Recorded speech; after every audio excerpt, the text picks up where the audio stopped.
श्री राम जय राम जय जय राम।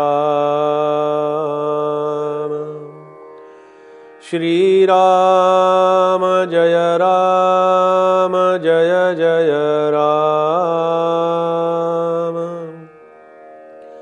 श्री राम जय राम जय जय राम।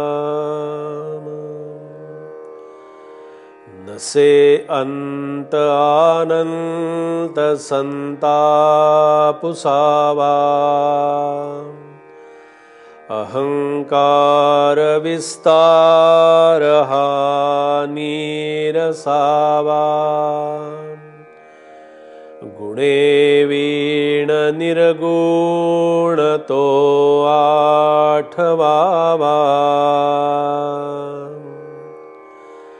देहे बुद्धीचा आठवून आठवावा।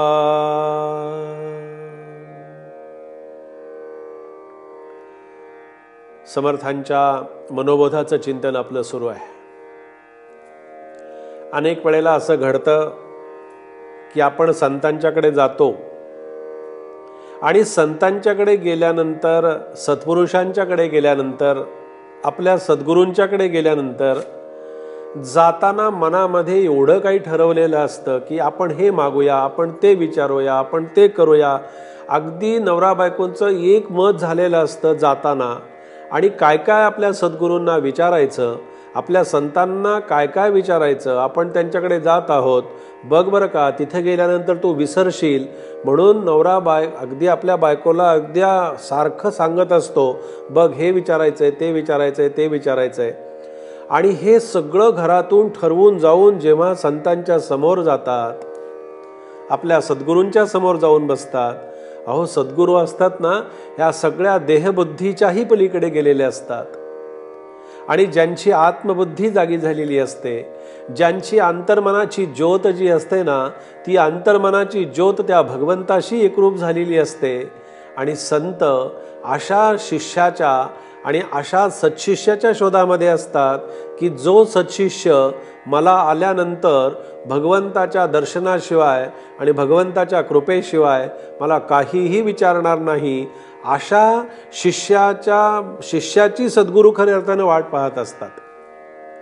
पण इथे कसं घडतं, आम्ही आमच्या प्रपंचातले, विषयातले जे जे काही विषय असतात ना, ते संतांच्याकडे घेऊन जातो। घरातली भांडणं संतांच्याकडे जाऊन मिटवतात।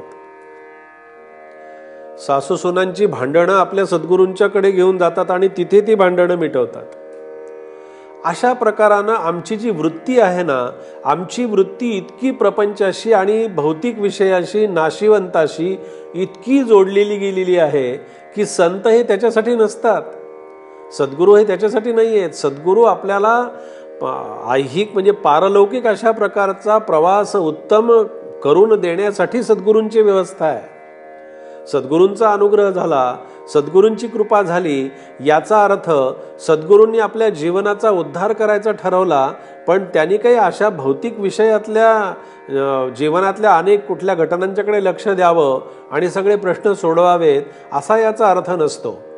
पण अडचणीमध्ये अडथळे निर्माण झाल्यानंतर आपल्या सद्गुरूंना श्रद्धेनं विचारणारे साधक आहेत आणि ते चुकीचं असतं असंही नाही। पण सद्गुरू आपला पारलौकिक अशा प्रकारचा जीवन प्रवास उत्तम रीतीनं व्हावा याच्यासाठी प्रयत्नशील असतात। आता हे जेव्हा संतांच्याकडे जातात सगळं विचारायचं म्हणून, तेव्हा काय घडतं, तिथे गेल्यानंतर संतांना, सद्गुरूंना नमस्कार केला आणि नमस्कार केल्यानंतर त्यांच्यासमोर बसलं ना की जे जे काही विचारायचं होतं ते सगळं विसरून जातं, काही लक्षातच राहत नाही। आपण काय ठरवून आलो होतो तेच तिथं गेल्यानंतर विसरून जातो। हे कशामुळे घडतं? हे घडण्याचं नेमकं काय कारण असावं?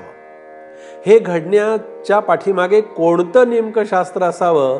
त्याचं शास्त्र एकच असतं, त्याची महती एकच असते आणि ती म्हणजे सद्गुरूंच्या श्वासातून बाहेर पडणारी ऊर्जा, बाहेर पडणारी साधनेची शक्ती आणि त्या वातावरणामध्ये निर्माण झालेली जी स्पंदनं असतात, त्या स्पंदनामध्ये मी नाशिवंताबद्दल विचारण्याचं मला विस्मरणच होऊन जातं। एकदा महाराजांना मी नेहमी सांगतो की महाराजांना जेव्हा भेटायला मंडळी जायची त्यावेळेला गोंदवलेकर महाराज त्यांना असं म्हणायचे की अरे माझ्याकडे येणारं सगळं गिराईक जे आहे ना ते सगळं म्हणाले प्रपंचाविषयी आणि मीठ मसाल्याचं गिराईक माझ्याकडे येतं. याचा अर्थ असा की जे नको त्या विषयांचं चिंतन करण्यासाठी सुद्धा संतांच्याकडे जाणारी मंडळी आहेत, पण संतांच्याकडे गेल्यानंतर नेमकं काय पुसावं, काय विचारावं, कोणता त्यांना प्रश्न विचारावा आणि कोणतं मार्गदर्शन त्यांच्याकडून घ्यावं याचं वर्णन अतिशय सुंदर या श्लोकामध्ये समर्थांनी केलं. समर्थ असं म्हणतात, नसे अंत आनंत संता पुसावा. अशा संतांना एकच विचारावं आणि तो मार्ग जो आहे तो भगवत कृपेचा मार्ग, भगवत दर्शनाचा मार्ग, निर्गुण परब्रह्म तत्वाचा मार्ग जो आहे असा अनंत असणारा मार्ग आणि त्या मार्गाचं मार्गक्रमण आम्ही कसं करावं, आम्हाला तो भगवंत कसा दिसावा, आमच्यावरती त्या भगवंताची कशा प्रकारानं कृपा व्हावी हे संतांना विचारावं. आणि त्यांना काय विचारावं?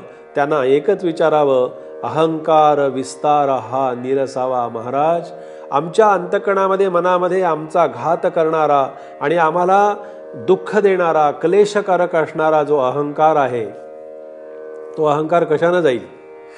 संतांची फार सुंदर महती महाराजांनी वर्णन केलेली आहे. संत कोणाला म्हणावं आपण आधीच्या श्लोकामध्ये चिंतन केलं, पण आम्ही संतांना काय झालं माहितीये का, आम्ही संतांना देहामध्ये पाहतो. संतांच्या देहामध्ये आम्ही त्यांना देहाच्या दृष्टीनं पाहत असतो. महाराजांनी फार सुंदर सांगितलं, ते असं म्हणाले, संत पाहून का कदापि देहात व्हावे देहातीत तेव्हा कळे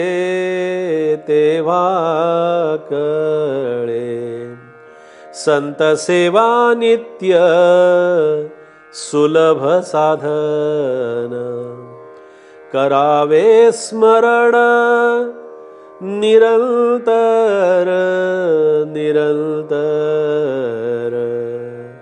संत पाहून का कदापि देहात. देहाच्या दृष्टीने संतांच्याकडे पाहू नका. त्यांच्याकडे पाहायचं आहे ना तर देवाच्या दृष्टीनं पहा. आपली दृष्टी देव झाली पाहिजे हो. देव समोर कुठला देव आपल्या उभा राहणार आहे असं नाहीये.